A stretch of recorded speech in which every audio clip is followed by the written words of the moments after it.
Hello, future doctor. Welcome back to my channel, your go to go guide for NEET 2025 preparation.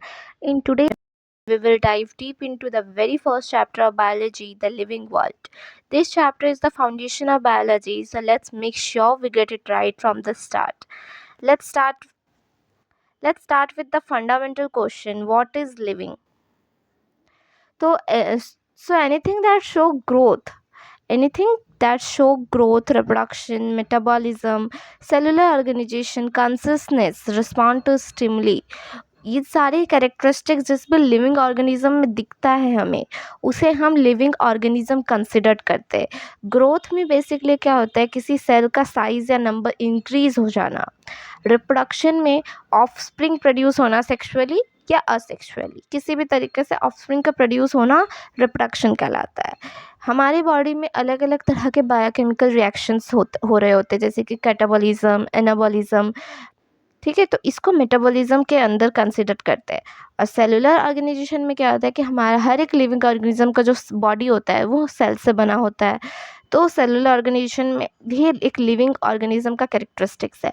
Consistence में क्या होता है कि environment के अकॉर्डिंग, हमारे आसपास के इन्वायरमेंट, वेदर के अकॉर्डिंग, अपने अपने स्टिमुली के अकॉर्डिंग रिस्पॉन्ड करने की एबिलिटी को हम लिविंग कंसिडर करते हैं. एनसीईआरटी के वेरी फर्स्ट पैराग्राफ में ही पूछा गया है व्हाट इज़ लिविंग. तो लिविंग में हम ये वाला देखो,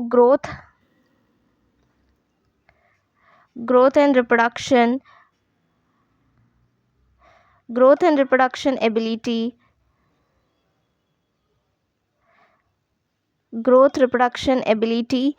sense environment. ठीक है, growth, reproduction, ability to sense environment, ये जो लाइन है यही एक यूनिक फीचर है लिविंग ऑर्गेनिज्म का. ये एक यूनिक फीचर है लिविंग ऑर्गेनिज्म का. ठीक है, growth, reproduction, ability to sense environment, ये एक यूनिक फीचर है लिविंग ऑर्गेनिज्म का. तो ये फर्स्ट लाइन हो गया.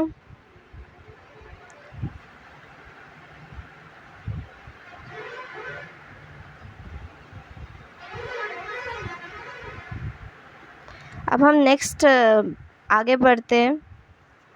तो now let's break this characteristics down. First up is growth.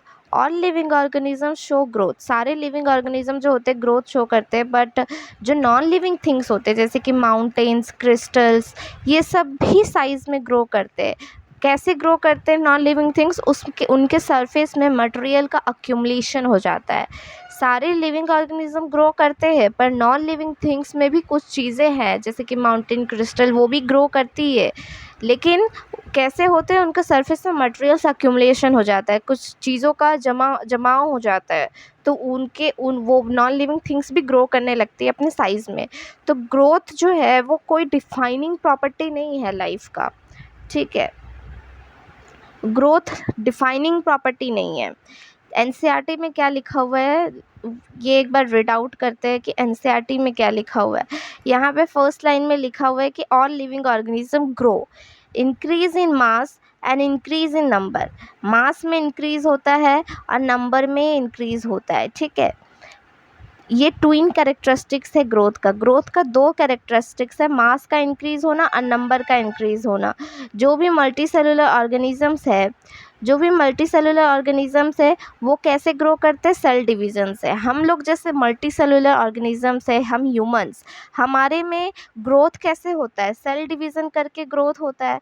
लेकिन प्लांट्स में ग्रोथ कैसे होता है? प्लांट में सेल डिवीज़न ऑकर होता है कंटिन्यूअसली.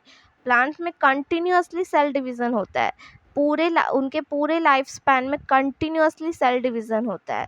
एनिमल्स की बात करें तो एनिमल्स में ग्रोथ जो होता है वो एक सर्टेन एज तक दिखाई देता है.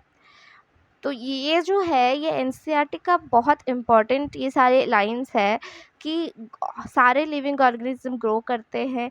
ग्रोथ का दो कैरेक्टरिस्टिक्स है, इंक्रीज इन मास, मास का इंक्रीज होना और नंबर का इंक्रीज होना। ठीक है, ये दो कैरेक्टरिस्टिक्स है ग्रोथ का। मल्टी सेलुलर ऑर्गेनिज्म हमेशा सेल डिवीज़न करता है, और मल्टी सेलुलर ऑर्गेनिज्म के अंदर हम प्लांट्स भी आते हैं और हम एनिमल्स भी आते हैं। तो प्लांट्स में जो सेल डिवीज़न होता है वो कंटिन्यूअसली होता है उनके पूरे लाइफ स्पैन में, पर एनिमल में जो सेल डिवीज़न होता है वो एक सर्टेन एज तक होता है। पूरी लाइफ स्पैन में हमारे अंदर सेल डिवीज़न नहीं होता है। तो cell division occurs in certain tissue. Cell division जो होता है वो कुछ टिश्यू में होता है, वो हर जगह नहीं होता है, कुछ टिश्यू में होते हैं, कुछ टिश्यू में होते हैं जिससे वो लॉस्ट सेल को रिप्लेस कर देते हैं। तो यहाँ तक हम मल्टी सेलुलर ऑर्गेनिज्म की बात करें। अगर यूनिसेलुलर ऑर्गेनिज्म की बात करें तो यूनिसेलुलर ऑर्गेनिज्म भी सेल डिवीज़न से ग्रो करते हैं। तो जैसे कि in vitro cultures, in vitro cultures में क्या होता है कि हम नंबर ऑफ सेल्स काउंटिंग करते हैं माइक्रोस्कोप के अंदर में। इन विट्रो कल्चर्स में इजीली हम सेल डिवीज़न हम देख सकते हैं अपनी आँखों से माइक्रोस्कोप के through. In majority of higher animals and plant, growth and reproduction are mutually exclusive events. ठीक है, majority of higher animals and plants, higher animals और प्लांट में ग्रोथ और रिप्रोडक्शन जो है म्यूचुअली एक्सक्लूसिव इवेंट्स है, म्यूचुअली एक्सक्लूसिव इवेंट्स है। ये अजर्शन रीजन का बहुत इंपॉर्टेंट ये लाइन बन सकता है कि मेजोरिटी ऑफ हायर एनिमल्स और प्लांट्स में ग्रोथ और रिप्रोडक्शन जो है म्यूचुअली एक्सक्लूसिव इवेंट्स है। ठीक है, म्यूचुअली एक्सक्लूसिव इवेंट्स है। One must remember that increase in body mass is considered as growth. Body mass का इंक्रीज होना हम ग्रोथ कंसिडर कर लेते हैं, लेकिन नॉन लिविंग थिंग्स जो होता है, नॉन लिविंग थिंग्स में भी बॉडी मास इंक्रीज होता है। तो लेकिन क्या ये जो ग्रोथ का क्राइटेरिया होता है बॉडी मास इंक्रीज होना, जैसे कि माउंटेन्स, बोल्डर, सैंड वॉल्स, ये सब भी तो ग्रो होते हैं। कैसे ग्रो होते हैं? उनके सरफेस पे मटेरियल्स अक्यूमुलेट कर जाता है, जिसके वजह से नॉन लिविंग थिंग्स में भी ग्रो दिखाई देता है। लेकिन लिविंग ऑर्गेनिज्म में जो ग्रोथ होता है वो इनसाइड ग्रोथ होता है। नॉन लिविंग थिंग्स में उसके सरफेस पे किसी चीज़ का जमा हो जाना, वो बाहर से दिखाई दे रहा है। नॉन लिविंग थिंग्स में बाहर से ग्रोथ दिखाई दे रहा है कि उसके सरफेस में जमाव बन रहा है, बाहर से ग्रोथ उसका दिख रहा है नॉन लिविंग थिंग का। लेकिन लिविंग ऑर्गेनिज्म में जो ग्रोथ होता है, जो सेल डिवीज़न होता है, वो हमारे बॉडी के अंदर टिश्यू में होता है। तो इनसाइड ग्रोथ होता है लिविंग ऑर्गेनिज्म में। Growth therefore cannot be taken as defining property of living organism. Growth को हम डिफाइनिंग प्रॉपर्टी हम नहीं बोल सकते हैं। ठीक है, ग्रोथ को हम डिफाइनिंग प्रॉपर्टी नहीं बोल सकते। Under condition under which it can be observed in all living organisms have to be explained, and then we understand that it is the characteristics of living system or organism does not grow. ठीक है, तो ये growth का हो गया, growth हमारा complete हो गया, ग्रोथ का पूरा पैराग्राफ। तो आई होप आपको ग्रोथ समझ में आया होगा कि लिविंग थिंग्स में ग्रोथ इनसाइड होता है, नॉन लिविंग थिंग्स में ग्रोथ आउटसाइड होता है। ग्रोथ का दो ही कैरेक्टरिस्टिक्स है, इंक्रीज इन मास और इंक्रीज इन नंबर। ओके, तो और growth most important, growth defining property नहीं है। ठीक है, ग्रोथ को हम लिविंग थिंग का डिफाइनिंग प्रॉपर्टी हम नहीं कह सकते। नेक्स्ट आता है हमारा सेकंड कैरेक्टरिस्टिक्स लिविंग थिंग का, रिप्रोडक्शन। ठीक है, रिप्रोडक्शन जो है वो सेक्सुअली या असेक्सुअली ऑफस्प्रिंग प्रोड्यूस करना होता है। पर यहाँ पे हम एनसीईआरटी का लाइन दिया हुआ है, हम इसे रीड करेंगे। ठीक है, reproduction is a characteristics of living organism. Living organism का कैरेक्टरिस्टिक्स है रिप्रोडक्शन। ठीक है, मल्टी सेलुलर ऑर्गेनिज्म में रिप्रोडक्शन जो होता है, production of progeny processing features more or less similar to those parents, more or less similar to those parents. ठीक है, मतलब मल्टी सेलुलर ऑर्गेनिज्म में रिप्रोडक्शन का मतलब क्या होता है? प्रोजेनी का प्रोडक्शन, प्रोजेनी प्रोड्यूस करना, पूरा का पूरा पेरेंट्स से सिमिलर, बहुत ज़्यादा सिमिलर हो जाना या बहुत कम सिमिलर हो जाना पेरेंट्स से, इसे हम इस प्रोसेसिंग फीचर्स को हम रिप्रोडक्शन रेफर करते हैं मल्टी सेलुलर ऑर्गेनिज्म में। ठीक है, invariably and implicitly we refer to sexual reproduction, जिसे हम सेक्सुअल रिप्रोडक्शन बोलते हैं। ठीक है, organism reproduce by asexual means also, organism जो होता है असेक्सुअल से भी रिप्रोड्यूस होता है, जैसे कि फंजी मल्टीप्लाई करता है और स्प्रेड पूरे इजीली स्प्रेड हो जाता है, जिससे मिलियंस ऑफ असेक्सुअल स्पोर्स जो होते हैं वो प्रोड्यूस होते हैं, millions of asexual spores produce हो जाते हैं, millions of asexual spores produce होते हैं, ठीक है। फंजी मल्टीप्लाई करके millions of asexual spores produce करता है, तो ये असेक्सुअल रिप्रोडक्शन है। ये लोअर ऑर्गेनिज्म की बात करें, लोअर ऑर्गेनिज्म जैसे कि ईस्ट और हाइड्रा, ईस्ट और हाइड्रा में बडिंग होता है जो भी असेक्सुअल रिप्रोडक्शन है। प्लानेरिया, प्लानेरिया यानी कि फ्लैट वॉर्म्स, फ्लैट वॉर्म्स में रीजनरेशन होता है, वो भी असेक्सुअल रिप्रोडक्शन है, ठीक है। प्लानेरिया में रीजनरेशन होता है, वो भी सेक्सुअल रिप्रोडक्शन है, जिसमें कि लॉस्ट पार्ट जो होता है बॉडी का वो रिप्लेस हो जाता है न्यू पार्ट से। फंजी जो है वो फिलामेंटस एल्गे, प्रोटेनेमामोसिस, ये सब इजीली मल्टीप्लाई हो जाते हैं फ्रेगमेंटेशन के थ्रू, फ्रेगमेंटेशन के थ्रू ये सब इजीली मल्टीप्लाई कर जाते हैं। जब यूनिसेलुलर ऑर्गेनिज्म बैक्टीरिया की बात करें तो यूनिसेलुलर एल्गे या अमीबा ये सब भी असेक्सुअल रिप्रोडक्शन करते हैं, ठीक है, ये सब भी असेक्सुअल रिप्रोडक्शन करते हैं। नेक्स्ट अगर हम बात करें ग्रोथ, यहाँ पे लिखा है we have already defined growth as equivalent to increase in cell number of mass. हमने पहले ही बताया कि डिफाइंड ग्रोथ जो होता है वो इक्विवेलेंट होता है सेल नंबर और मास के इंक्रीज होने पे, पर सिंगल सेल ऑर्गेनिज्म जो है we are not very clear about the uses of this terms growth and reproduction. Further, these are many organisms which do not reproduce.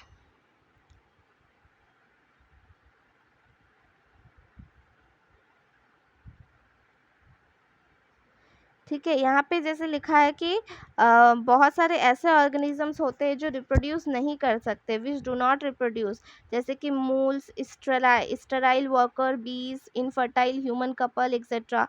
Hence reproduction also cannot be an inclusive defining characteristics, ठीक है, inclusive defined characteristics, जैसे कि moles, sterile worker बीज, infertile human couples, ये सब reproduction नहीं कर सकते।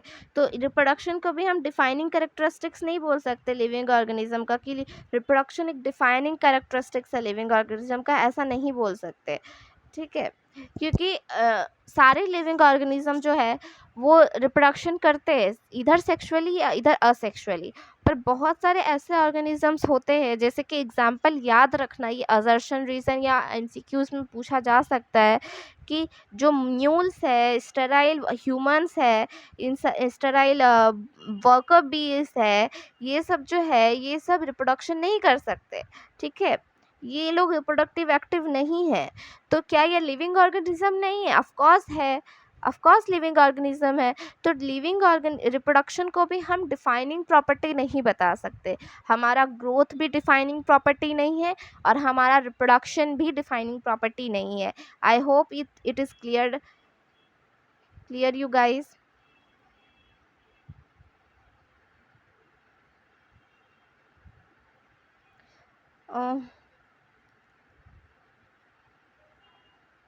अरे यार, हाँ, अब नेक्स्ट मेटाबॉलिज्म की बात करें तो मेटाबॉलिज्म जो है, मेटाबॉलिज्म में हम एनसीईआरटी लाइन पढ़ते हैं, हमारा नेक्स्ट कैरेक्टरिस्टिक्स मेटाबॉलिज्म का आ जाता है।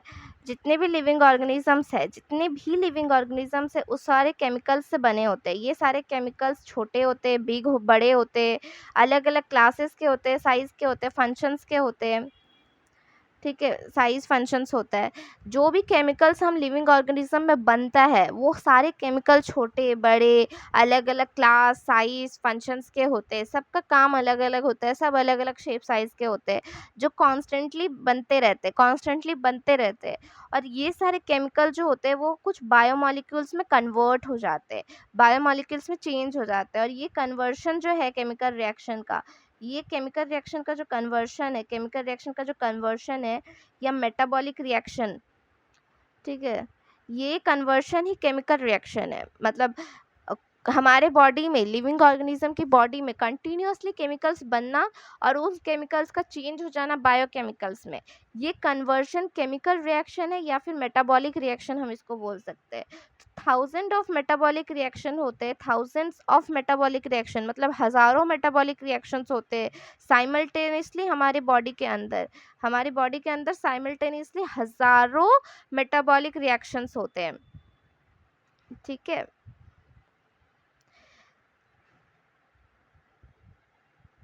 नेक्स्ट अगर हम बात करें तो ये यूनिसेलुलर मल्टीसेलुलर हो सकता है, ठीक है, यूनिसेलुलर मल्टीसेलुलर हो सकता है। सारे प्लांट्स, एनिमल्स, फंगी, माइक्रोब्स में भी मेटाबॉलिज्म एग्जिबिट करता है। Sum total of all chemical reactions, ये लाइन असर्शन रीजन के लिए बहुत इंपॉर्टेंट है कि sum total of all the chemical reaction occurring in our body is metabolism. जितनी भी केमिकल रिएक्शंस हमारी बॉडी में होता है वो सारा मेटाबॉलिज्म है।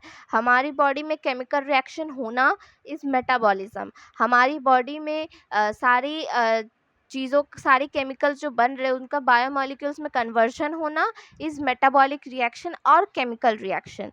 तो ये सारे केमिकल रिएक्शन का जो सम है उसको मेटाबॉलिज्म ही बोलेंगे, ठीक है। No non living object exhibit metabolism, कोई भी नॉन लिविंग ऑब्जेक्ट एग्जिबिट नहीं करता है मेटाबॉलिज्म। मतलब ग्रोथ नॉन लिविंग थिंग्स में हो सकता है, रिप्रोडक्शन रिप्रोडक्शन इनफर्टाइल लोगों में भी इनफर्टाइल रिप्रोडक्शन सेक्सुअली असेक्सुअली दोनों तरीके से हो सकता है, पर जो मेटाबॉलिज्म है वो सिर्फ लिविंग ऑर्गेनिज्म में होगा। Metabolic reaction can be demonstrated outside the body in cell free system, ठीक है। An isolated metabolic reaction outside the body performed in a test tube is neither living or non living. मतलब metabolic reaction हमेशा body के अंदर होता है, लेकिन हम बॉडी के बाहर भी कर सकते हैं मेटाबॉलिक रिएक्शन टेस्ट ट्यूब में, जो कि ना लिविंग होगा ना ही नॉन लिविंग होगा। तो मेटाबॉलिज्म जो है वो डिफाइनिंग फीचर है सारे लिविंग ऑर्गेनिज्म का, विदाउट एनी एक्सेप्शन, ठीक है। Isolated metabolic reaction in vitro are not living things but surely living reaction। समझ में आया? मेटाबॉलिज्म जो है अभी तक जो दो कैरेक्टरिस्टिक हमने पढ़ा, ग्रोथ और रिप्रोडक्शन, वो डिफाइनिंग फीचर नहीं था लिविंग ऑर्गेनिज्म का, पर मेटाबॉलिज्म जो है वो डिफाइनिंग फीचर है सारे लिविंग ऑर्गेनिज्म का बिना किसी एक्सेप्शन के। पर जो इन विट्रो मेटाबॉलिक रिएक्शन हम टेस्ट ट्यूब में कर रहे हैं वो तो ना लिविंग है ना ही नॉन लिविंग है, पर वो लिविंग रिएक्शन ज़रूर है, ठीक है। तो यहाँ पे हमारा मेटाबॉलिज्म भी कंप्लीट हो गया। अब हम नेक्स्ट चलते हैं सेलुलर ऑर्गेनाइजेशन पे। तो सेलुलर ऑर्गेनाइजेशन की अगर बात करें तो हर एक लिविंग ऑर्गेनिज्म जो होता है वो सेल से बना होता है। हर एक लिविंग ऑर्गेनिज्म सेल से बनता है। कुछ ऑर्गेनिज्म जैसे कि बैक्टीरिया वो सिंगल सेल से बनता है, और कुछ दूसरे सेल्स होते हैं जो कि ट्रिलियंस ऑफ सेल से बनते हैं। सेल जो होता है वो बेसिक स्ट्रक्चरल फंक्शनल यूनिट है लाइफ का, ठीक है। तो सेलुलर ऑर्गेनाइजेशन में कुछ नहीं, सिर्फ इतना कहा गया है कि जितने भी लिविंग ऑर्गेनिज्म है वो सेल से बनेंगे। सेल बेसिक और फंक्शनल स्ट्रक्चर और फंक्शनल यूनिट है हमारी लाइफ का। नेक्स्ट अगर हम कंसिस्टेंस की बात करें, अगर कंसिस्टेंस की बात करें तो हम एनसीईआरटी के लाइन पढ़ते हैं कि most obvious and technically complicated feature of all living organism is to ability to sense their environment, ability to sense their surroundings or environment and respond to this environmental stimuli which could be physical, chemical और biological, physical, chemical और biological, ठीक है। मतलब technically consciousness का जो feature है वो बहुत ही ज़्यादा कॉम्प्लिकेटेड है कि लिविंग ऑर्गेनिज्म में एबिलिटी होना कि वो अपने इन्वायरमेंट के अकॉर्डिंग, अपने सराउंडिंग के अकॉर्डिंग वो सेंस को रिस्पॉन्ड करने का जो एबिलिटी है वो बहुत कॉम्प्लिकेटेड है ऑब्वियसली। और वो जो रिस्पॉन्स है वो या तो फिजिकल रिस्पॉन्स भी हो सकता है, केमिकल रिस्पॉन्स भी हो सकता है, बायोलॉजिकल रिस्पॉन्स भी हो सकता है। We sense our environment through our sense, ठीक है। हम इन्वायरमेंट को सेंस करते हैं हमारे सेंस ऑर्गन्स के थ्रू। प्लांट रिस्पॉन्ड करते हैं एक्सटर्नल फैक्टर जैसे कि लाइट, वाटर, टेम्परेचर के थ्रू, ठीक है। प्लांट जो रिस्पॉन्ड करते हैं वो अपने एक्सटर्नल फैक्टर्स की वजह से करते हैं, लाइट, वाटर, टेम्परेचर और दूसरे ऑर्गेनिजम्स की वजह से। तो जितने भी ऑर्गेनिज्म होते हैं from the prokaryotes to eukaryotes, ठीक है, ये सारे रिस्पॉन्ड करते हैं इन्वायरमेंट के इन्वायरमेंट की वजह से फोटो पीरियड जो होता है ये बहुत इंपॉर्टेंट लाइन है। फोटो पीरियड ये असर्शन रीजन का क्वेश्चन बनता है। Photo period affect reproduction in seasonal breeders both plants and animals. ठीक है, ये इंपॉर्टेंट लाइन है, ये प्लीज़ याद कर लीजिएगा आप। एनसीईआरटी में लाइन कर टिक कर लीजिएगा कि असर्शन रीजन में ये क्वेश्चन आ भी चुका है बहुत बार कि फोटो पीरियड जो है वो रिप्रोडक्शन को अफेक्ट करता है सीजनल ब्रीडर्स में, बोथ प्लांट और एनिमल्स के लिए। प्लांट और एनिमल्स दोनों को ही फोटो पीरियड अफेक्ट करता है रिप्रोडक्शन में। ठीक है, जो सीजनल ब्रीडर्स होते हैं। All organism handle chemicals entering their bodies. All organism therefore are aware of their surroundings. Human being is the only organism who is aware of himself, has self consciousness. मतलब जितने भी organism होते हैं वो chemicals को handle करने के लिए अवेयर होते हैं, उन्हें पता है कि ये क्या है। जो भी ऑर्गेनिज्म है वो अपने आसपास के सराउंडिंग से अवेयर होते हैं। और ह्यूमन बीइंग जो होता है वो सिर्फ एकमात्र ऐसा ऑर्गेनिज्म है जो कि खुद से भी अवेयर होता है। मतलब ह्यूमन बीइंग में ही एक सेल्फ कॉन्शियसनेस होता है। तो consciousness therefore becomes the defining property of living organism. तो कॉन्शियसनेस भी एक डिफाइनिंग प्रॉपर्टी है लिविंग ऑर्गेनिज्म का। मतलब अभी तक ग्रोथ रिप्रोडक्शन डिफाइनिंग प्रॉपर्टी नहीं था, मेटाबॉलिज्म और कॉन्शियसनेस डिफाइनिंग प्रॉपर्टी है। ठीक है, तो ये डिफाइनिंग प्रॉपर्टी और नॉन डिफाइनिंग प्रॉपर्टी याद रखिएगा कि कौन सा डिफाइनिंग प्रॉपर्टी है, कौन सा डिफाइनिंग प्रॉपर्टी नहीं है, क्योंकि इससे भी असर्शन रीजन के क्वेश्चंस बनते हैं। Let's now talk about the diversity in the living world. हमारे न्यू एनसीईआरटी में जो बुक है वो यहाँ से स्टार्टेड है, diversity in the living world. But हमारे ओल्ड एनसीईआरटी में जो बुक था उसमें ये पूरा लिविंग ऑर्गेनिज्म का कैरेक्टरिस्टिक्स के बाद ये डाइवर्सिटी वाला पोर्शन दिया हुआ है। लेकिन I know new NCERT follow करना है, पर ये जो है डिफाइनिंग प्रॉपर्टी और नॉन डिफाइनिंग प्रॉपर्टी, इससे नीट में क्वेश्चन आया है, इसलिए मुझे लगा कि इसे समझा देना चाहिए, इसलिए मैंने वो पोर्शन भी आप लोगों को समझा दिया। ज़्यादा कुछ मुश्किल नहीं है, बस 4-5 कैरेक्टरिस्टिक्स याद रखने हैं आपको। ठीक है, let's not talk about the diversity in the living world. ठीक है, diversity in the living world start करते हैं। हम सीधा एनसीईआरटी के लाइन को ही पढ़ेंगे। तो एनसीईआरटी में क्या लिखा है? If you look around you will see a large variety of living organism. ठीक है, हम अगर अपने आसपास देखेंगे तो हमें बहुत अलग अलग प्रकार के लिविंग ऑर्गेनिज्म देखने मिलेंगे। Potted plant, insects, birds, pets, दूसरे एनिमल्स, प्लांट्स, ये सब कुछ देखने को मिलेगा। कुछ ऑर्गेनिज्म ऐसे भी होंगे that you can not see with your naked eye. हमारे आसपास बहुत सारे ऑर्गेनिजम्स ऐसे भी होते हैं जिसे हम अपने नेकेड आई से नहीं देख सकते, but they are all around you. जैसे कि बहुत सारे माइक्रो ऑर्गेनिज्म, बहुत सारे ऐसे बैक्टीरिया होते हैं जो हमारे आँखों से नहीं देख सकते हैं अपने नेकेड आई से, पर वो हमारे आसपास होते हैं। If you were to increase the area that you make observation in the range and variety of organism that you see would increase. मतलब यहाँ पे बेसिकली क्या बोला जा रहा है कि अगर हम अपना एरिया इंक्रीज कर दें, अगर हम अपना एरिया इंक्रीज कर दें, अगर हम जगह बढ़ा दें, तो हमारे ऑर्गेनिज्म का जो रेंज और वैरायटी है वो भी बढ़ जाएगा। मतलब बेसिकली क्या कहा जा रहा है यहाँ पे, जितना ज़्यादा जगह होगा उतने ज़्यादा ऑर्गेनिज्म वहाँ पे रहेंगे। जितना बड़ा घर होगा उतने ज़्यादा लोग वहाँ पे रह सकते हैं। उसी तरह अगर हम जितना ज़्यादा जगह बढ़ा देंगे, जितना ज़्यादा एरिया इंक्रीज़ कर देंगे, उतने ज़्यादा वैरायटी ऑफ ऑर्गेनिज्म भी इंक्रीज़ हो जाएगा। अंडरस्टूड? और इसके रिलेटेड यहाँ पे अलेक्जेंडर हम्बोल्ट ने स्पीसीज एरिया रिलेशनशिप दिया था इकोलॉजी के चैप्टर में। तो मैंने आपको अपने शॉर्ट वीडियो में भी हमेशा बोला है कि चैप्टर्स को एक दूसरे के साथ लिंक करके पढ़ना चाहिए, जिससे कॉन्सेप्ट बहुत इजीली तरीके से क्लियर हो सकता है।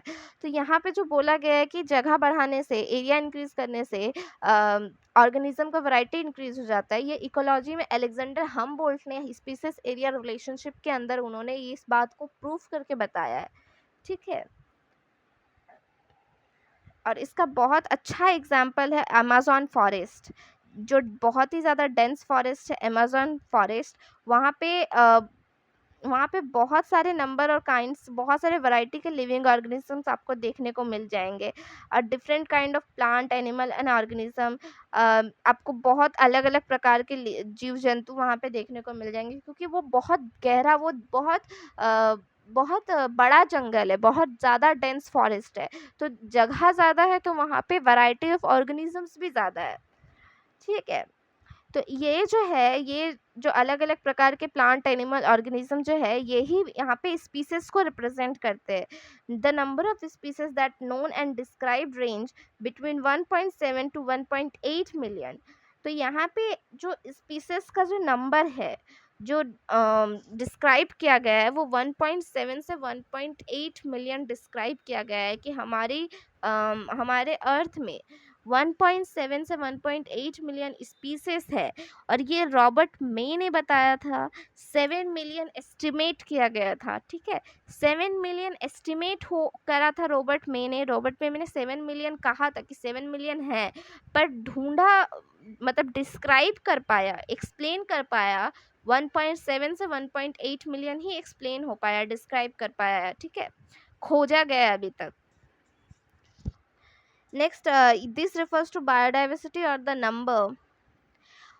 यही जो है, यही सारे स्पीसीज की वजह से हमारा बायोडाइवर्सिटी जो है वो दिखता है, बायोडाइवर्सिटी रिफर करता है, ठीक है। Biodiversity refer type of organism present on earth. We should remember here we explored new areas, even old ones, new organism continuously being identified.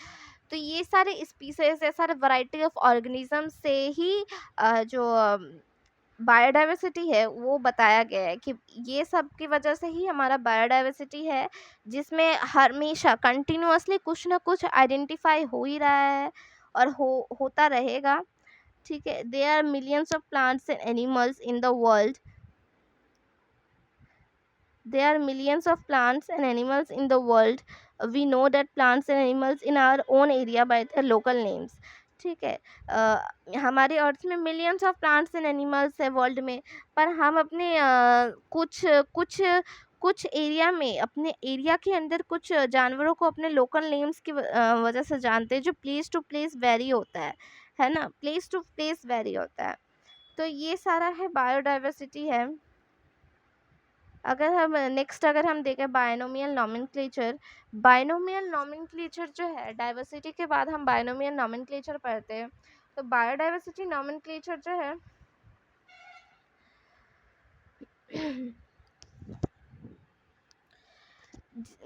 Binomial nomenclature जो है बेसिकली इसलिए बनाया गया क्योंकि साइंटिस्ट जो है वो कन्फ्यूज़न को अवॉइड करने के लिए, किसी प्रकार का कन्फ्यूज़न ना हो, इसीलिए कार्ल लिनियस ने बायनोमियल नॉमेनक्लेचर का इन्वेंट किया, जिसमें हर एक ऑर्गेनिज्म को 2 पार्ट में नाम दिया गया, जेनस और स्पीसीज, ठीक है।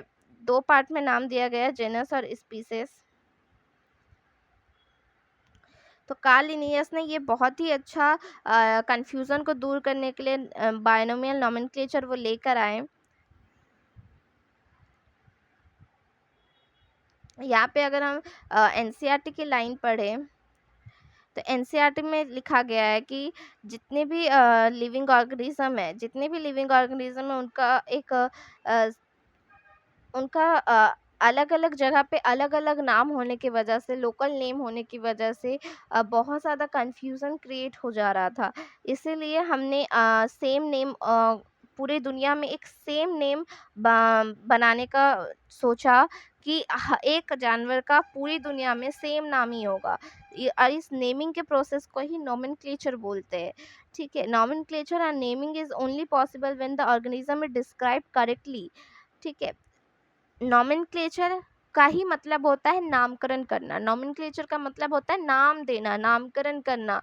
अगर हमारे घर में जब कोई बेबी होता है, बेबी का बर्थ होता है, तो हम उसे कोई एक नाम देते हैं, जिस नाम से उसके स्कूल में भी लोग उसे जानते हैं, उसके घर में भी लोग उसे जानते हैं, उसके आसपास के नेबर्स में भी लोग उसे जानते हैं, वो इस एक नाम से। यही होता है बायनोमियल नॉमेनक्लेचर जो कार्ल लिनियस ने दिया था, ताकि कन्फ्यूज़न ना हो, लोग एक ही जानवर को अलग अलग नाम से बुलाकर कन्फ्यूज़न क्रिएट ना करे। इसीलिए कार्ल लिनियस ने ये बायनोमियल नॉमेनक्लेचर का सिस्टम दिया हमें, ताकि पूरी दुनिया में एक ऑर्गेनिज्म को एक ही नाम से पुकारा जाए, ठीक है। तो और ये कब पॉसिबल है? नॉमेनक्लेचर तभी पॉसिबल है जब ऑर्गेनिज्म को करेक्टली डिस्क्राइब किया गया हो, ठीक है। करेक्टली डिस्क्राइब किया गया and we know that what organism the name is attached to, और हमें पता हो कि ऑर्गेनिज्म का क्या नाम अटैच्ड होना चाहिए, इसको हम आइडेंटिफिकेशन बोलते हैं। ठीक है, मतलब ऑर्गेनिज्म को आइडेंटिफाई करना, ऑर्गेनिज्म को देख कर, उसे परख कर, उसे आइडेंटिफाई कर कर उसका एक, उसका बारे में, उसके एक्सप्लेनेशन में उसको अच्छे से डिस्क्राइब करना करेक्टली, ताकि हम ये बता पाए कि उससे रिलेटेड कौन सा नाम उससे अटैच्ड होगा। ठीक है, तो number of scientists have established procedures to assign a scientific name to each known organism. This is acceptable to our biologists all over the world. ठीक है, तो बहुत सारे साइंटिस्ट आए उस समय में, जिन्होंने जितने भी नॉन ऑर्गेनिज्म थे उस टाइम पे, उन नॉन ऑर्गेनिज्म का साइंटिफिक नेम असाइन किया, जो कि सारे बायोलॉजिस्ट ने एक्सेप्ट किया पूरे वर्ल्ड में। जैसे कि प्लांट्स में बात करें तो scientific names are based on agreed principle and criteria which are provided in International Code of Botanical Nomenclature ICBN।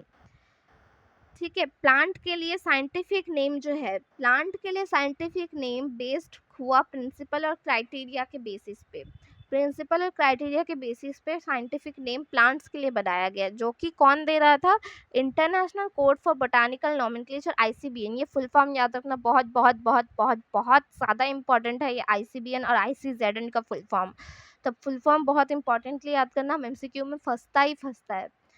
सो ये है ICBN जो है प्लांट का साइंटिफिक नेम दे रहा था, और ICZN जो है वो एनिमल टेक्सोनॉमिस्ट थे, तो एनिमल से रिलेटेड वो नाम दे रहे थे, एनिमल्स का साइंटिफिक नेम दे रहे थे ICZN, international code of zoological nomenclature.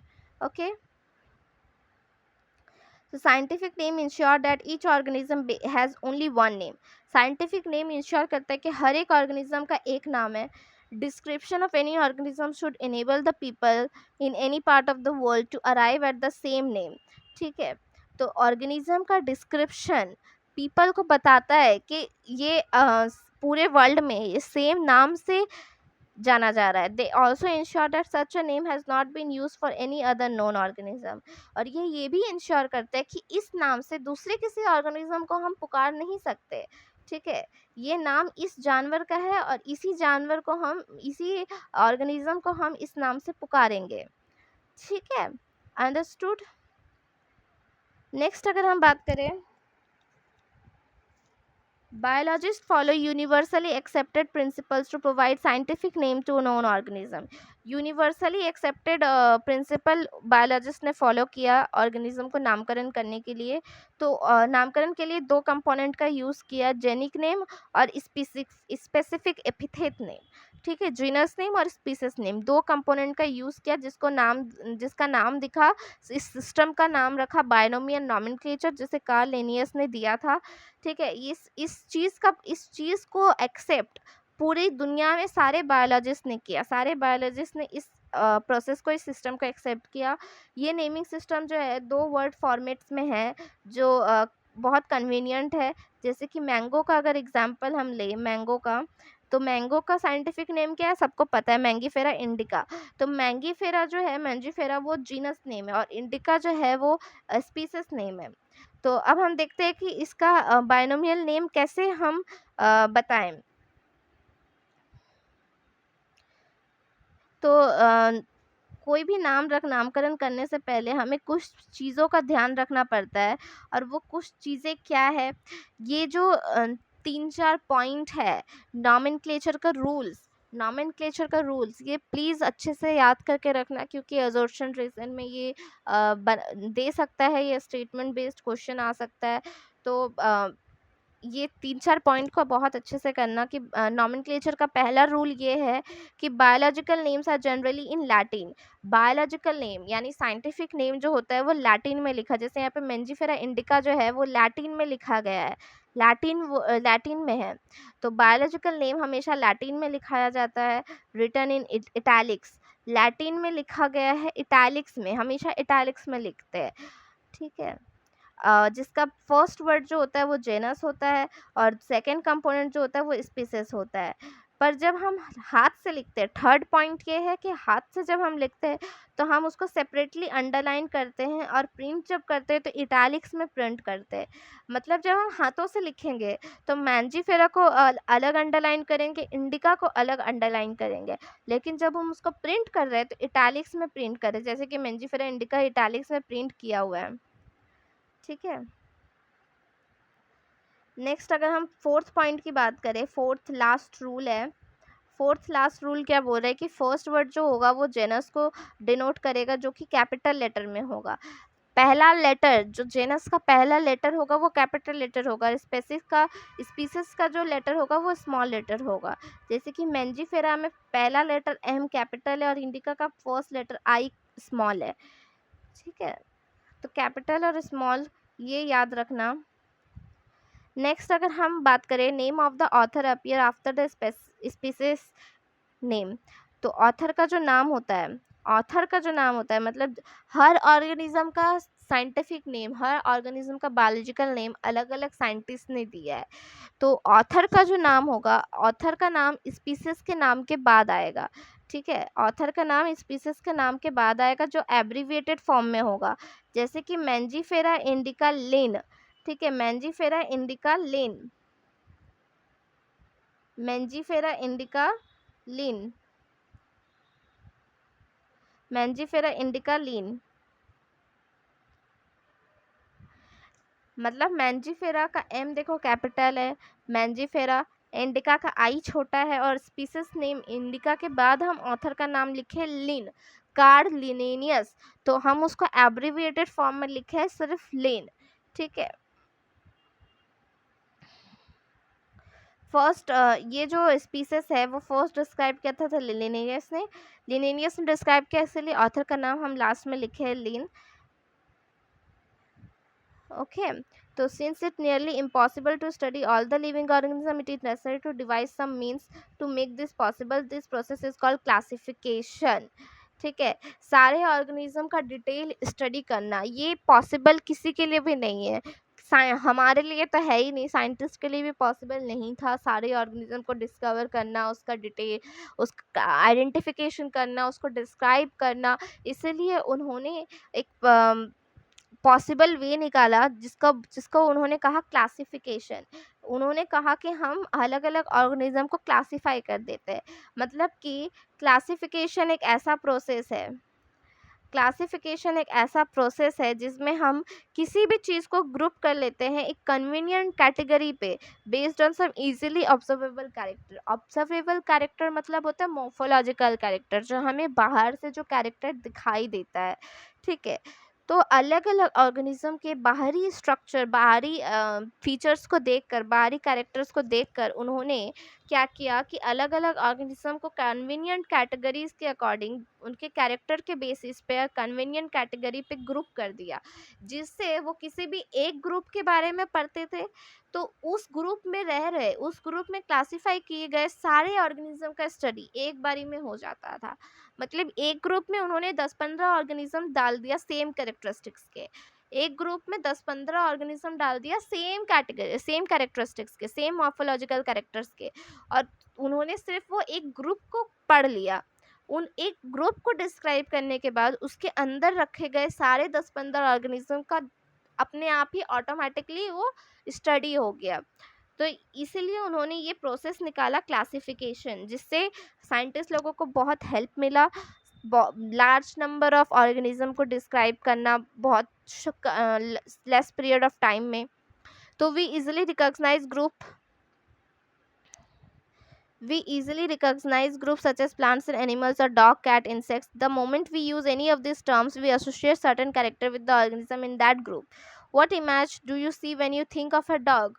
अगर हम डॉग के बारे में सोचें तो हमें किसका इमेज दिखाई देगा, हम क्या सबसे पहले सोचेंगे? तो obviously each one of us will see dogs and not cats.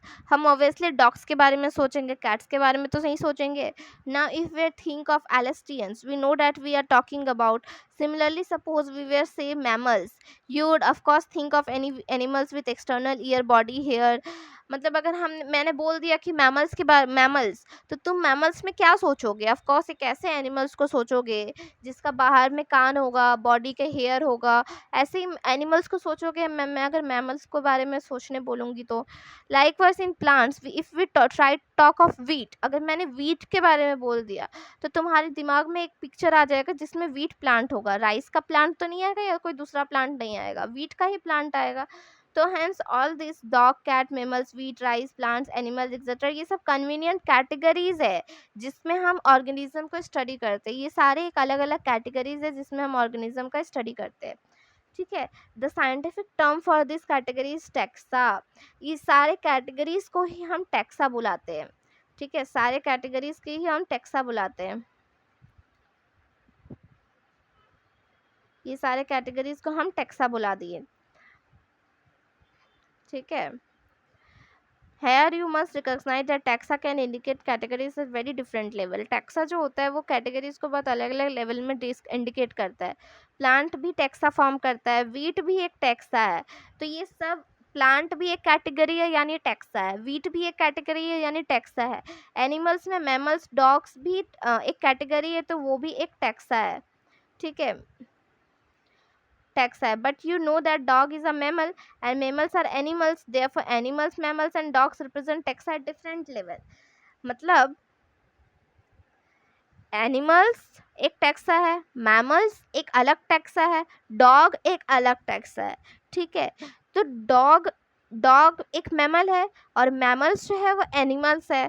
तो एनिमल्स, मैमल्स, डॉग, ये तीनों जो है टैक्सा को रिप्रेजेंट कर रहे हैं, लेकिन एक अलग अलग लेवल पे रिप्रेजेंट कर रहे हैं। ठीक है।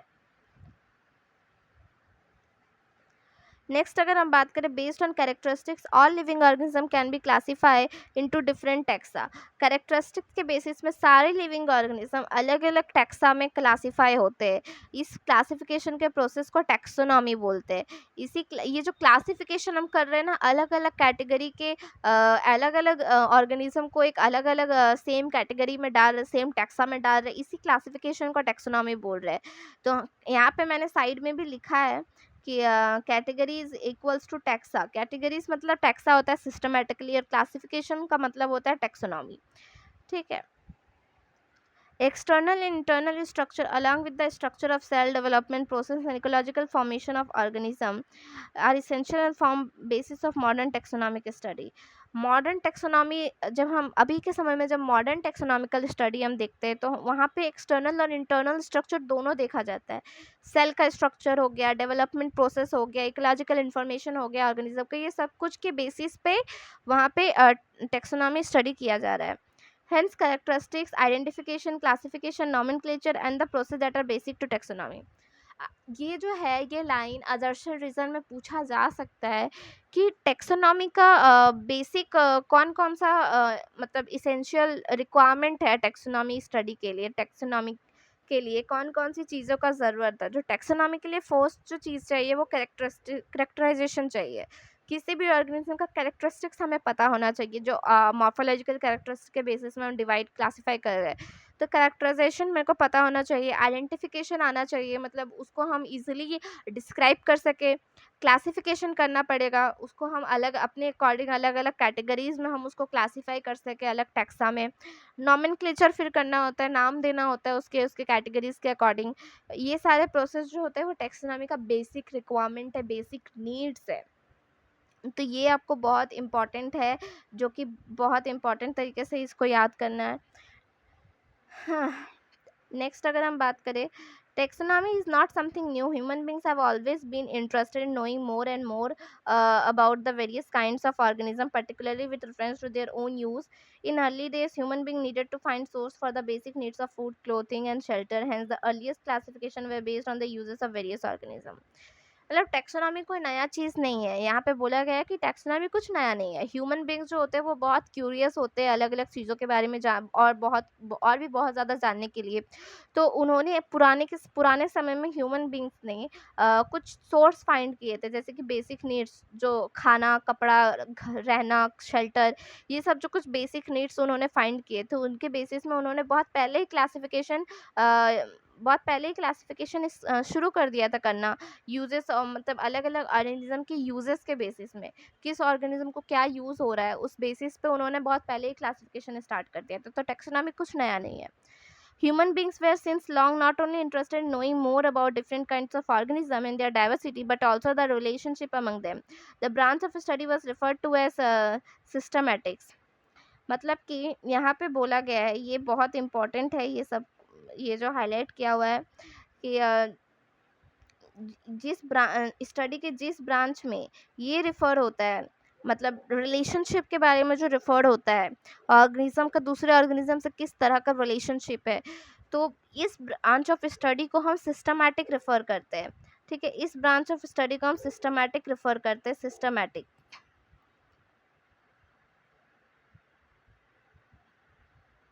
सिस्टमैटिक, जो वर्ड सिस्टमैटिक है वो डराइव हुआ है लैटिन वर्ड से सिस्टमा, जिसका मतलब होता है systematic arrangement of organism. Systematics मतलब कुछ नहीं होता, सिस्टमैटिक है सिस्टमा लैटिन वर्ड से डराइव हुआ है। सिस्टमैटिक मतलब कुछ नहीं, एक सिस्टम से मतलब एक अरेंजमेंट में ऑर्गेनिज्म को सजा देना, एक सिस्टम में ऑर्गेनिज्म को सजा देना। फिर अगर नेक्स्ट देखें, लिनियस ने यूज़ किया था सिस्टमा नेचर। लिनियस ने अपने बुक में लिखा था, कार्ल लिनियस ने अपने बुक में लिखा था सिस्टमा नेचर, जिसका टाइटल, बुक का टाइटल था उसके पब्लिकेशन का। ठीक है, The scope of systematic were later enlarged to include identification, nomenclature, and classification. Systematic takes into account evolutionary relationship between organisms.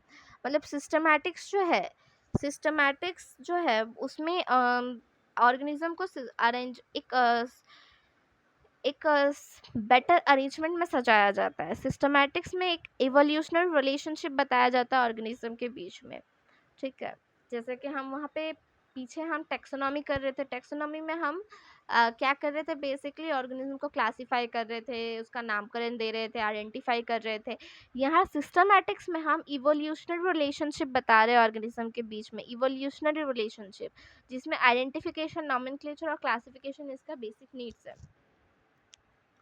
यहाँ पे हम साइड में कुछ शॉर्ट करके लिख के रखे हैं कि टैक्सोनॉमी में हम मॉर्फोलॉजिकल कैरेक्टर्स के बात कर रहे थे, लेकिन सिस्टमैटिक में हम इवोल्यूशनरी रिलेशनशिप के बारे में बात कर रहे हैं। तो ये की पॉइंट्स जो है वो प्लीज़ याद रखिएगा।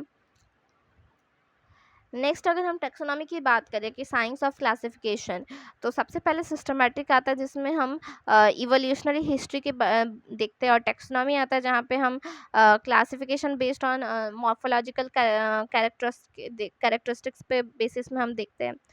नेक्स्ट आ जाता है हमारा टैक्सोनॉमिकल हायरार्की। तो ये जो है वो बहुत बहुत बहुत बहुत बहुत इंपॉर्टेंट है, टैक्सोनॉमिकल हायरार्की, जिसमें पहला आता है किंगडम, फाइलम। फाइलम प्लांट में हम डिवीज़न बोलते हैं, फाइलम हम एनिमल में बोलते हैं, फिर class, order, family, genus, species. ये जो है हाई से लो में है, इसका ना ऑर्डर पूछता है।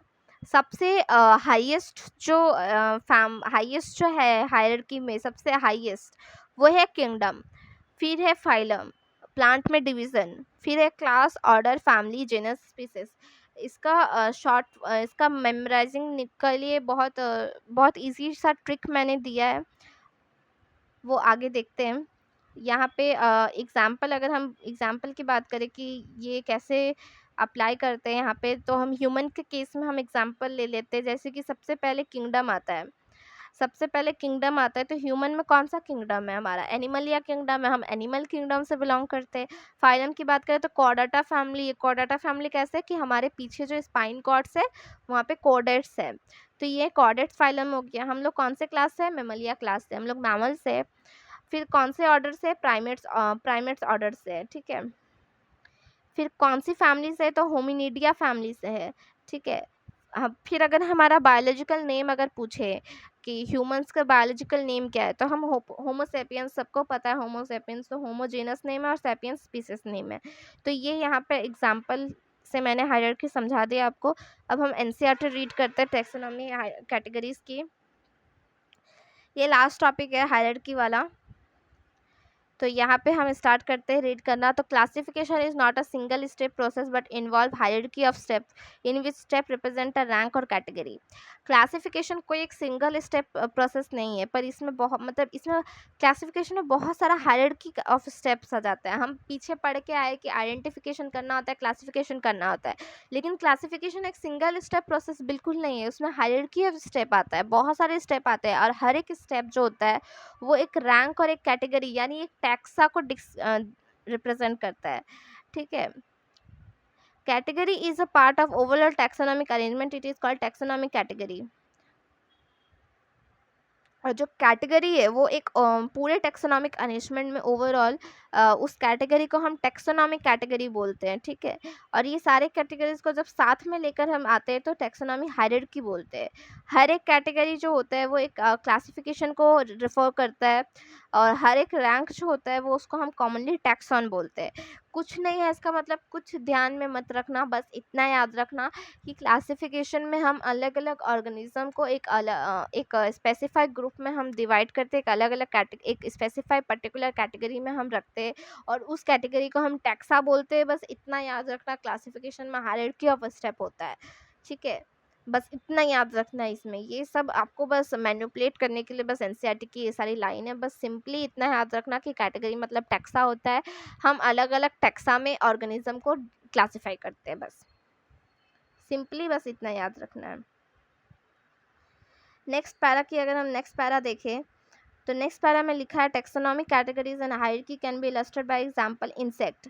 Insect represent a group of organism sharing common feature like 3 pair of jointed leg.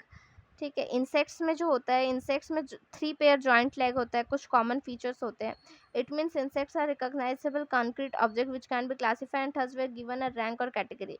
Can you name other such group of organism?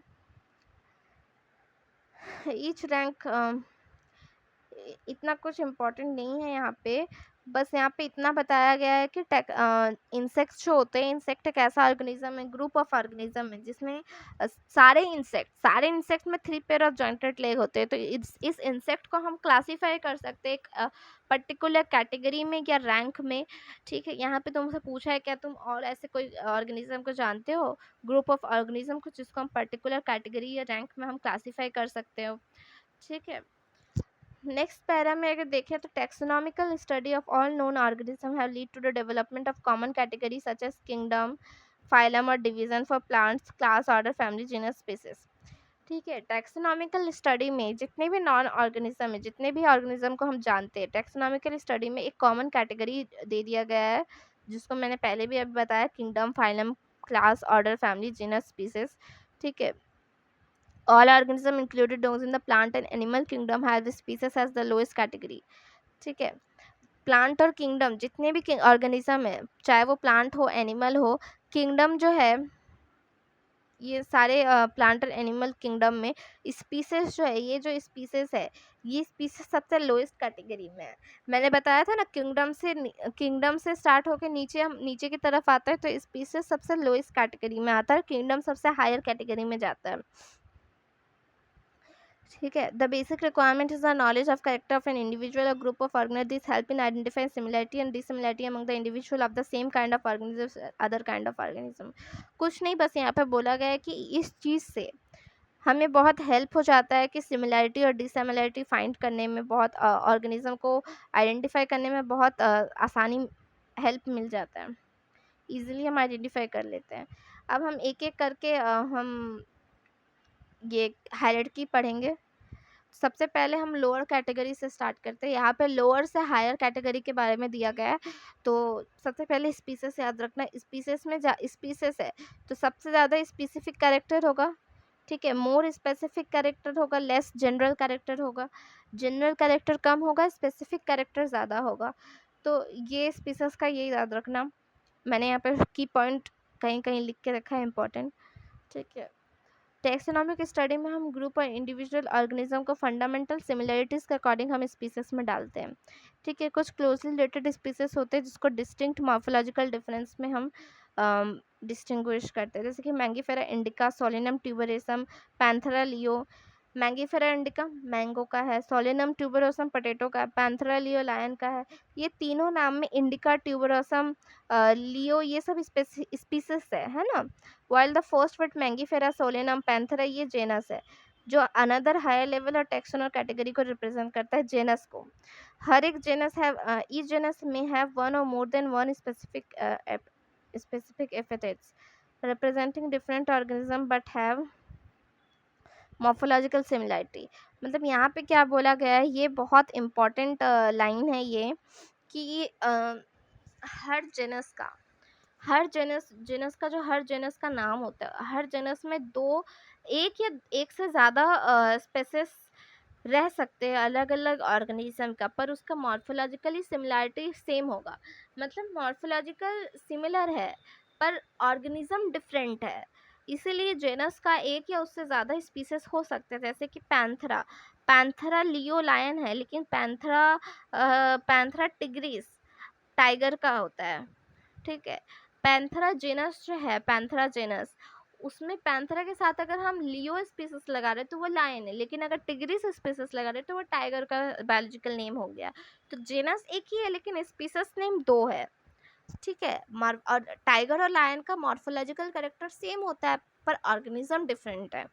उसी तरह दूसरा एग्जाम्पल अगर हम देखें, सोलेनम में अभी हम ऊपर पढ़े थे सोलेनम ट्यूबरोसम जो पोटैटो का था। ठीक है, लेकिन अगर सोलेनम निग्रूम अगर हम बोले,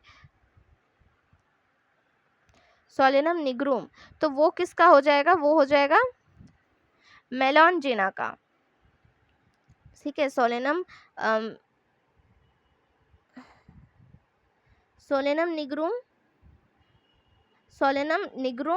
और मेलोजेना।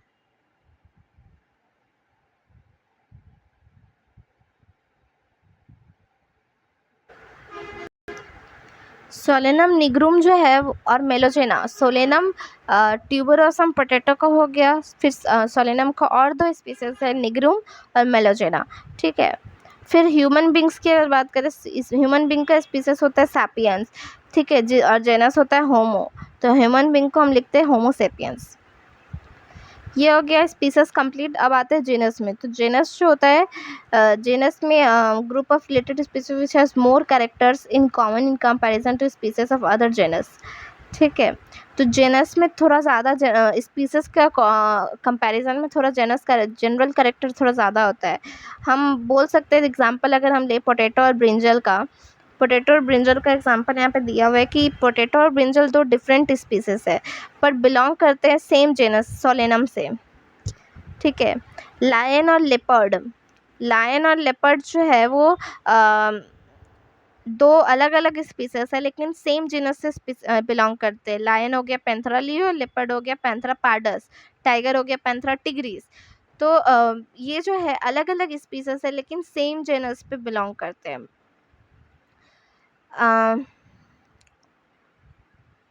कैट का जो जेनस होता है वो हो गया फेलिस, कैट का जेनस फेलिस होता है, ये हो गया। फिर आते हैं नेक्स्ट फैमिली में।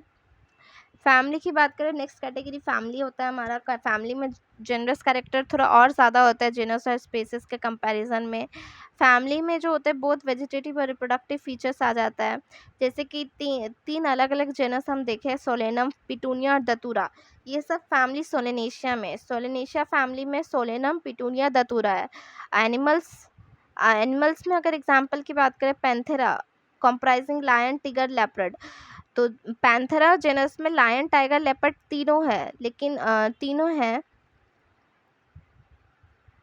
ठीक है, और फेलिस है फैमिली फेलिडे में। ये सब जो है पैंथेरा, लायन, टाइगर, लेपर्ड, ये सब जो है कैट, ये सब फेलिडे फैमिली में आ जाता है। तो अलग अलग जेनस के लोग सेम फैमिली में इंक्लूड हो जाते हैं, यहाँ पे फैमिली में ये बोला गया है। फिर आता है नेक्स्ट ऑर्डर। तो ऑर्डर में एग्जाम्पल बस याद रखना कि कॉन्वोल्यूशिया, सोलेनेशिया ये सब जो होते हैं वो पॉलीमोनियल्स ऑर्डर्स में आते हैं। पॉलिमोनियल्स ऑर्डर में कॉन्वोल्यूशिया सोलिनेशिया आता है फ्लोरल कैरेक्टर्स के बेसिस पे। अगर एनिमल ऑर्डर की बात करें तो कार्निवोरा ऑर्डर में फेलिडे और कैनिडे फैमिली आते हैं कार्निवोरा ऑर्डर में। ठीक है, नेक्स्ट अगर हम क्लास की बात करें तो क्लास में क्लास का एग्जांपल है प्राइमेटा। प्राइमेटा क्लास में मोंकी, गोरिल्ला, गिब्बन ये सब आते हैं। और मैमलिया क्लास में कार्निवोरा आते हैं जिसमें टाइगर, कैट, डॉग आता है। फिर अगर फाइलम की बात करें तो फाइलम में fishes, amphibians, reptiles, birds along with mammals constitute next higher category called phylum. तो फाइलम में fish, amphibians, reptiles, birds, mammals ये सब आ जाता है फाइलम में। नेक्स्ट पेज में चलते हैं।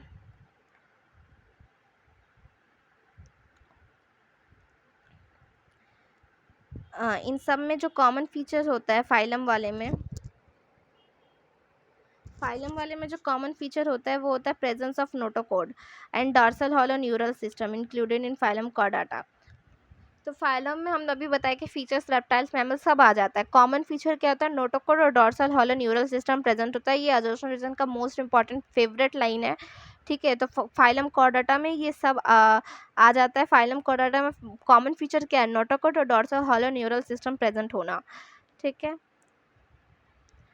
फिर अगर किंगडम की बात करें तो किंगडम जो होता है सबसे हायर कैटेगरी है, इसमें जनरल कैरेक्टर ज़्यादा होगा। किंगडम में जनरल कैरेक्टर ज़्यादा होगा और स्पेसिस कैरेक्टर कम होगा। ठीक है, जैसे कि एनिमलिया किंगडम में प्लांटी किंगडम है। एनिमलिया किंगडम में सारे एनिमल्स आ जाएंगे, अलग अलग जेनस के, अलग अलग फैमिली के, अलग अलग ऑर्डर के, सारे जेनस सब कुछ आ जाएगा, सारे एनिमल्स आ जाएंगे। प्लांटिंग में अलग अलग जेनस स्पीसीज, अलग अलग फैमिली ऑर्डर के सारे प्लांट्स आ जाएंगे प्लांटी किंगडम में। तो ऐसा कुछ यहाँ पे इम्पोर्टेंट कुछ लिखा नहीं है, आप लोग इसे रीड कर लीजिएगा। यहाँ पे एक हायरार्की यहाँ पे दिया हुआ है, लोअर से हायर। ठीक है, लोअर से हायर की तरफ हायरार्की दिया हुआ है, species, genus, family, order, class, phylum और डिवीजन, किंगडम। तो यहाँ पे एक निमोनिक थीम है, keep pot clean or family get sick. Keep pot clean or family get sick, ये जो निमोनिक है इसके थ्रू आप याद कर सकती हैं इस हायरार्की को। यहाँ पे एक टेबल दिया है और ये टेबल जो है मोस्ट इम्पॉर्टेंट टेबल है। इसे आप बहुत अच्छे से मेमोराइज कर लीजिए इस टेबल को, ये बहुत इम्पॉर्टेंट टेबल है। यहाँ पे मैन, हाउस फ्लाई, मैंगो और वीट का बायोलॉजिकल नेम दिया हुआ है और उसका हायरार्की भी दिया हुआ है। जैसे कि मैन का बायोलॉजिकल नेम पता है, होमो सैपियंस, होमोजेनस है, सैपियंस स्पीसीज है। फैमिली होमिनिडे फैमिली होता है। ऑर्डर प्राइमेटा ऑर्डर है हमारा, मैमलिया क्लास है और कॉर्डाटा फाइलम है। हाउस फ्लाई का बायोलॉजिकल नेम मस्का डोमेस्टिका है, मस्का जीनस नेम है, डोमेस्टिका स्पीसीज नेम है। मुशीडे फैमिली से है, डिप्टेरा ऑर्डर से है, इंसेक्टा क्लास से है, आर्थ्रोपोडा फाइलम से है। मैंगो का मैंजीफेरा इंडिका, मैंजीफेरा जीनस है, इंडिका स्पीसीज है। एनकार्डेशिया फैमिली से है, सैपिंडेल्स ऑर्डर से है, डाइकॉट क्लास है, एंजियोस्पर्म फाइलम में। वीट का ट्राइटिकम एस्टिवम, ट्रिटिकम जेनस है, एस्टिवम स्पीसीज है। पोएशी फैमिली है, पोइल्स ऑर्डर है, मोनोकॉट क्लास है, एंजियोस्पर्म फाइलम है।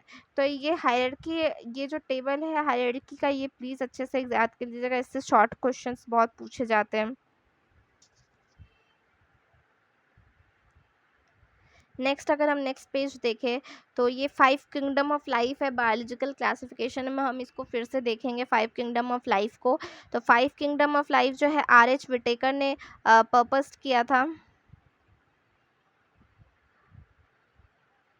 ठीक है, 5 किंगडम ऑफ लाइफ को R.H. विटेकर ने पर्पस किया था, R.H. विटेकर ने दिया था।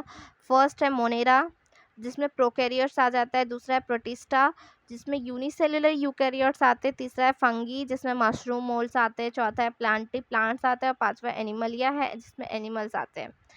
ठीक है, नेक्स्ट अगर हम देखें इंपॉर्टेंस ऑफ टेक्सोनॉमी या बायोलॉजिकल कंजर्वेशन, ये जो हम टेक्सोनॉमी इतना कुछ पढ़े हैं, टेक्सोनॉमी का basic requirement, basic needs, taxonomy का हायरार्की, ये सब जो है ये सब का इम्पोर्टेंस क्या है? तो taxonomy is not just about classify organism, taxonomy में सिर्फ ऑर्गेनिज्म को क्लासिफाई नहीं करते, बल्कि ये हमारा समझना बहुत ज़रूरी है। ऑर्गेनिज्म के बारे में जानना, उसके बारे में आइडेंटिफाई करना, उसका नामकरण करना बहुत ज़रूरी है, ताकि हम बायोडाइवर्सिटी को कंजर्व कर सकें। अगर हम रिलेशनशिप हमें पता होगा स्पीसीज़ के बीच में, अगर हम 2 ऑर्गेनिज़्म के बीच के हमें रिलेशनशिप पता होगा कि इन 2 ऑर्गेनिज़्म के बीच का रिलेशनशिप है क्या, तो उससे हम बहुत ईज़िली बेटर तरीके से हम इकोसिस्टम को प्रोटेक्ट कर सकते हैं। बेटर तरीके से हम इकोसिस्टम को प्रोटेक्ट कर सकते हैं, ठीक है? जिससे कंज़र्वेशन हो सकता है, अलग-अलग कंज़र्वेशन डिसीज़न लिए जा सकते हैं, ठीक है?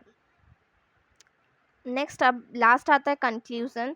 तो कंक्लूजन जो है, to summarise, life is defined by growth, reproduction, metabolism, cellular organisation, consistence. तो समराइज में अगर हम देखें तो लाइफ जो है वो डिफाइंड होता है growth, reproduction, metabolism, cellular organisation, consistence, ये सबसे डिस्क्राइब होता है लाइफ।